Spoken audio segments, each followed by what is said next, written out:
And we're back on Sportsman Radio. I'm your host, Chris Schanfeld, and I am now joined by former Indianapolis Colts safety Jamie Silva.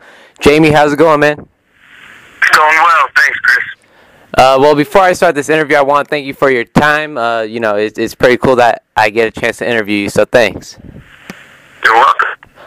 So let's get started. Jamie, you attended East Providence High School in Rhode Island. You were a four-time starter on both offense and defense, playing running back and defensive back. You had a very successful high school football career. You had over 4,500 rushing yards and 49 touchdowns. 2,100 of those yards and 29 touchdowns came in your senior year. You also had 300 tackles and 16 interceptions in the 4 years of football you played in high school. You had a lot of success, but at the time, which position did you enjoy playing more, running back or defensive back? I liked playing running back in high school. It was a lot of fun. I played a lot of linebacker, actually. I just dropped back in the passing situation, but I obviously like playing defense. That was my thing once I grew up a little bit. But my running back, it's always fun scoring touchdowns. Mm-hmm. After high school, why did you decide to attend Boston College? Boston College was one of my only big offers. I was looking at a lot of the Ivy League schools, and Indiana was my only other big offer besides Boston College. The ones BC offered, it was late in the game. That was a school that I always wanted to go to. They're the big time school in New England. So that was the spot. I grew up watching them, and I wanted to wear that uniform. You redshirted in 2003, which was your freshman season. You redshirted. Before you chose to go there, did you know that you would be redshirting that year? Yeah, I figured I would. They, coming in, the coaches said they didn't know what position I would be playing, whether it be running back, receiver, linebacker, or safety. And I got there, and they put me at safety, and it, things worked out. I guess they saw something, and so it was a good decision. Though I wasn't, especially my first year, I really wasn't that good of a safety. I wasn't too used to backpedaling. I was more of just playing like the linebacker position in high school, and kind of like a rover, passing situation. I just drop back and play center field and be an athlete. But so my first, especially that first camp, my freshman year was kind of a struggle. I would ask the older receivers, how the hell do I cover you? But I eventually picked it up. Sorry, my daughter's one of my kids is running around here making a lot of noise. It's cool. In 2004, you played in all 12 games, and you even started the first 3. How excited were you to get on the field after not playing a game in the 2003 season?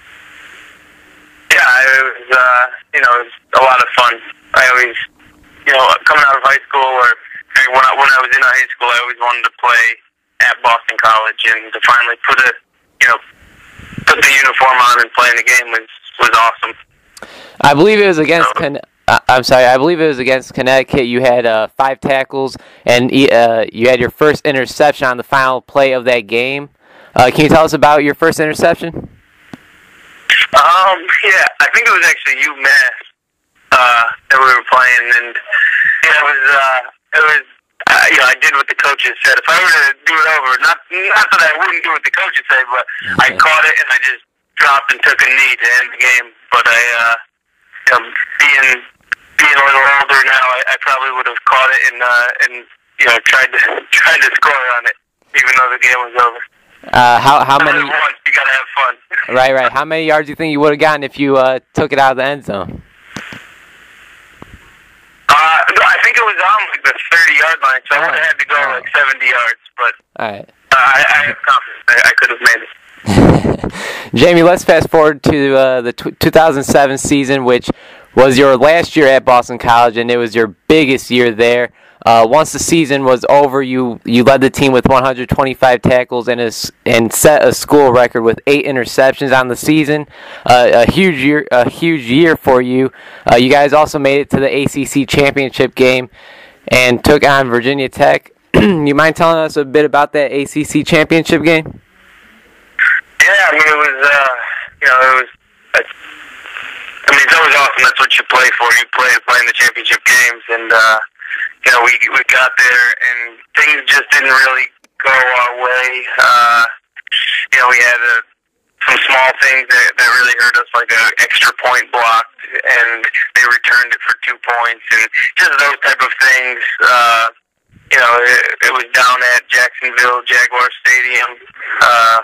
It was a tough loss. We had a couple guys hurt. One of our really good DBs that was drafted, Juwan Tribble, he couldn't play that game. So, in a game like that, you kind of need everybody, and you need everybody to play well. And, we had some guys missing, which was unfortunate. That was your final year at Boston College. Can you please tell me about your experience at Boston College? It was awesome. BC was great. It was what I always hoped college to be. The kids there are awesome. The staff is great. The food was good. It's less than an hour from my house, so my mom could come and do my laundry still. It was a great experience. You guys are listening to Sportsman Radio. I'm your host, Chris Schanfeld, along with former Boston College Eagle and Indianapolis Colt, Jamie Silva. Jamie, you went undrafted in the 2008 NFL Draft. How tough was that? It was pretty tough. I thought I was going to get drafted. People were telling me I was going to get drafted. I was coming off first team All-American season, and it just didn't happen. I ran a terrible time in the 40, and I guess teams were just kind of scared that I wouldn't be able to cut it at the next level. All right, and less than 1 week after the draft, you signed with the Indianapolis Colts as an undrafted rookie free agent. How was it to sign that NFL contract? Yeah, it was cool. I mean, it was great. It was a dream come true, but watching the draft and not getting drafted was kind of disheartening. But right after the draft, even while it was still going on, teams were calling saying that sending contracts over. So I had to pick between about 8 teams in 10 minutes which team I wanted to go to. So that was kind of overwhelming, but at the same time, a pretty awesome feeling. And we, I chose the Indianapolis Colts, and we popped a bottle of champagne at my house, and I don't think we drank any of it. We were just kind of spraying it around for the funness of all that. But it was great. Now, you said there was about 8 different teams, and you had a certain amount of time to sign the contract. Was there another team that also caught your eye, and why was it? Why did you sign with the Indianapolis Colts? Yeah, I mean, there were a bunch of teams. The Jets were one that kind of interested me. I mean, they all did it. If you play at that, to just get an opportunity to play in the NFL is awesome. The Browns didn't have. I think they only had 2 returning safeties and didn't draft any, so that could have been a really good situation. The Falcons were, that was another could have been a good one. I mean, I kind of had the mindset that whatever team I went to, I would make the team and play. And I chose Indianapolis because, I mean, they're a Super Bowl contender every year, and they had, Peyton Manning and a great offense. So, that's who I chose. And I think it was a fine decision. We had some good years. Unfortunately, I got injured, during my third season, so I wasn't able to get back after that. But it was good. Once you got through training camp, preseason, and you played your first game in the NFL, what was the toughest transition that you found out that you had to make to be successful in the NFL? It's just football. I think the jump between high school to college is larger than the jump between college and the NFL. From high school to college, guys are a lot stronger, a lot bigger, a lot faster. From college to the NFL, I think guys are just pretty much stronger, maybe a little bit more athletic. But I mean, the jump wasn't. I don't think it was that huge. I think the bigger jump was high school to college. Coming into the NFL, who were a few players that you're really looking forward to play with? I know you had Peyton Manning on your team, Reggie Wayne. I know you had a lot of big names. Were there any specific players? I mean, obviously Peyton. Bob Sanders was coming off of Defensive Player of the Year campaign. I think the year before, or 2 years before I got there. So he was, he was looked at as one of the top, if not the top safety in the league. Unfortunately, he couldn't stay healthy. But I mean, there's a bunch of guys. Marvin Harrison, who's, a legend. He, another good one. Dallas Clark, he was one of the top tight ends in the league, and I knew that I would be going up against him every day, him being a tight end, me being a safety. So, I mean, there's a lot of guys. You can't let that, you can't have the wow factor kick in, and then you get caught off guard, and that's how you end up not making a team. So, but I mean, it was great playing with all those guys for sure. Jamie, in the 2009 NFL season, yourself and the Indianapolis Colts had a very successful year. You guys finished the year 14-2, defeated the Baltimore Ravens and the New York Jets in the playoffs, made it to Super Bowl 44, and took on the New Orleans Saints. Can you tell us about the journey you guys had to take to get to the big game as in the Super Bowl? Yeah, I mean, it was, a lot of it was just the team. I think, the team was filled with a bunch of good guys. You look at that team and some of the players on it, and it's pretty impressive. And then also, the coaching was great, and they knew how to coach that team. We were 14-0 going into week, the second to last week of the season, and coach made a decision to rest some of the guys, which I don't think anybody on the team or within the organization thought that was a bad move. Some of the media may have, but it really doesn't matter what they think. And then we went on, like you said, and won the 2 playoff games, and the Saints just played better than us on the Super Bowl Sunday, unfortunately. So we don't have that ring to show for it, but it was still a good run and a great experience. Being able to play in the Super Bowls is pretty damn cool. Yeah, how different was the atmosphere in the Super Bowl game compared to any other game you played in? It was pretty electric, man. I remember being back. I was back deep on kickoff return for the opening kickoff, and I'd been there all season. And when this ball was kicked off, there was nothing like it. It was like lightning was striking for 2 seconds straight with all the flashes from people's personal cameras, and it was awesome. It was a great experience. Unfortunately, you guys lost that game 31-17, like you said. Looking back, what do you think were a few reasons on why you guys lost the game? I think they just executed better than us. They had, a pick six is huge. I think that put them. That was, a big swing. Also, the onside kick that they did right at coming out from halftime. That's also another kind of a crucial point in the game. But I mean, it's more than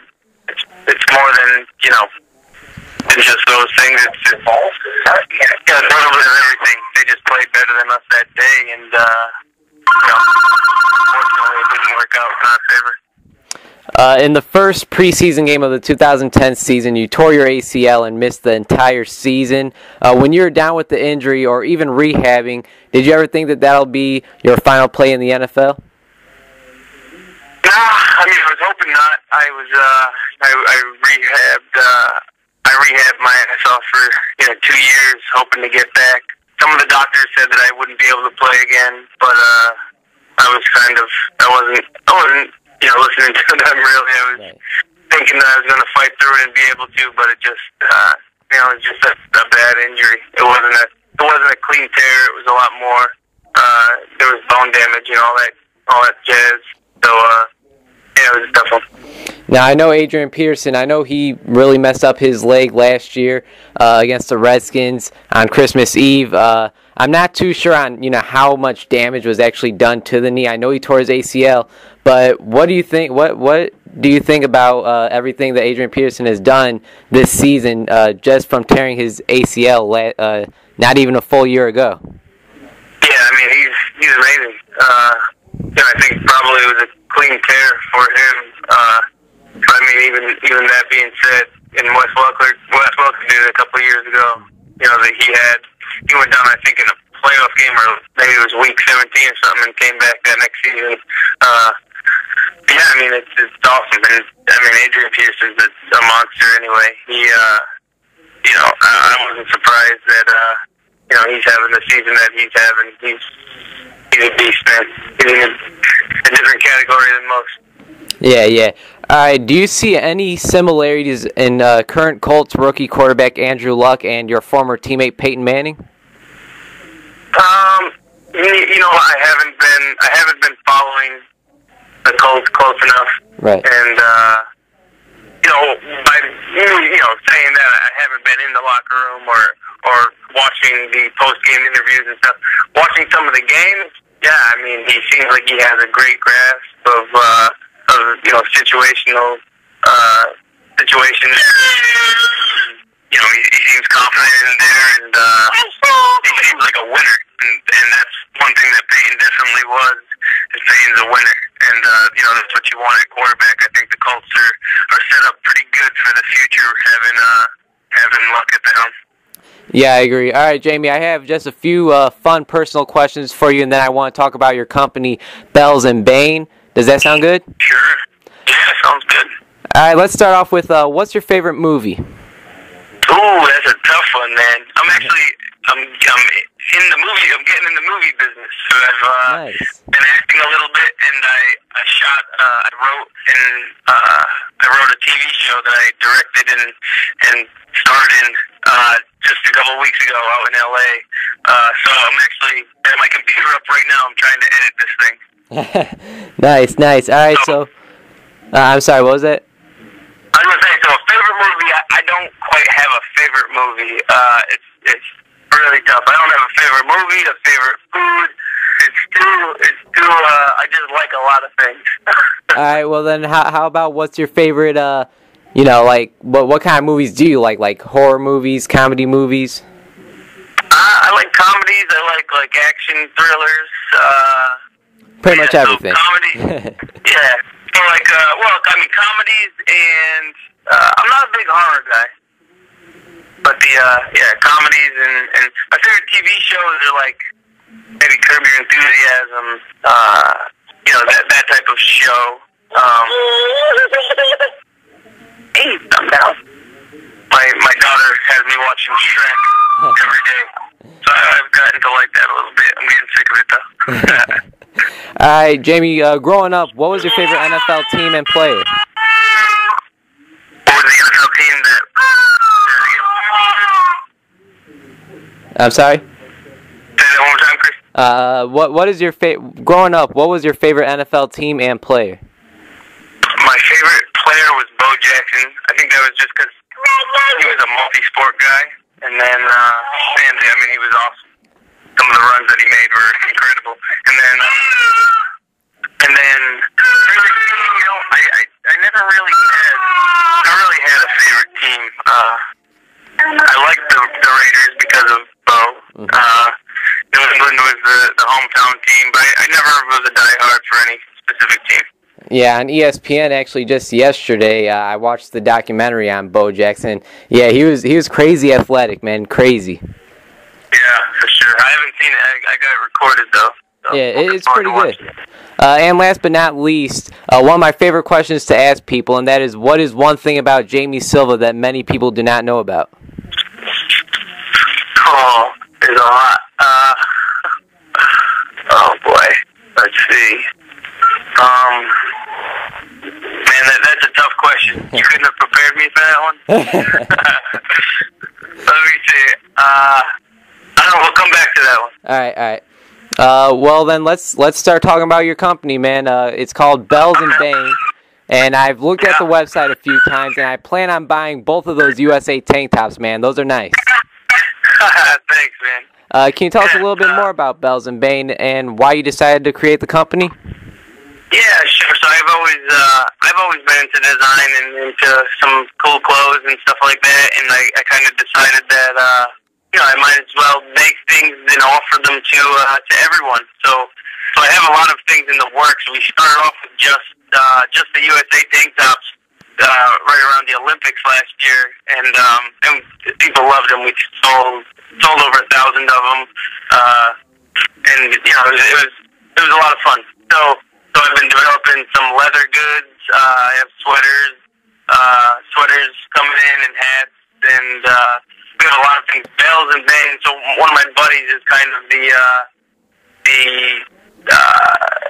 more of the legal stuff behind it, and the name came from my mom's maiden name is Bellamy, and his family name, his last name, it's not his mom's maiden name, but her family name is Gilbane, so we went Bells and Bane, and then the crest, our logo is the Silva and the Rogers family crest. So it's pretty cool how we came up with that, and so I designed the crest and stuff, and and so we've just been making some cool clothes that people can wear. All right, and I meant to ask you this. Why do you make it important to connect with your fans? I know if it wasn't for Twitter, we wouldn't be talking here right now. Why is that important to you? Yeah, I think it's cool. If people have an interest in me, I might as well open up and share with them what they want to know. And I've always in high school I was really big with the Special Olympics and the special needs class at my high school, and I always just it made me feel good to help them have a better day. And it doesn't have to stop with just special needs people or whatever. I mean, you're a young guy, and for me to be able to help you out and help you get experience for the future, and what you can become in the future is I enjoy that. So when you have a TV show on ESPN, you can invite me on for that too. I sure will, man. I sure will. Jamie, before I let you go, once again, I really appreciate your time. Please, plug anything else you would like to on the air. Yeah, you can just go, if you guys are interested, you can check out the Bells and Bane, BELLSANDBAIN.com, and you see what we got going on there. We'll have a bunch more stuff coming in the next few months. And when I have the TV show edited and ready, I'll let you know, so then you can get it out to your people. Oh, yeah, I'll definitely do that, man. I really appreciate it, and hopefully we can stay in touch. I'd love to have you on again in the future. All right, sounds good, Chris. Thanks. All right, take care, man.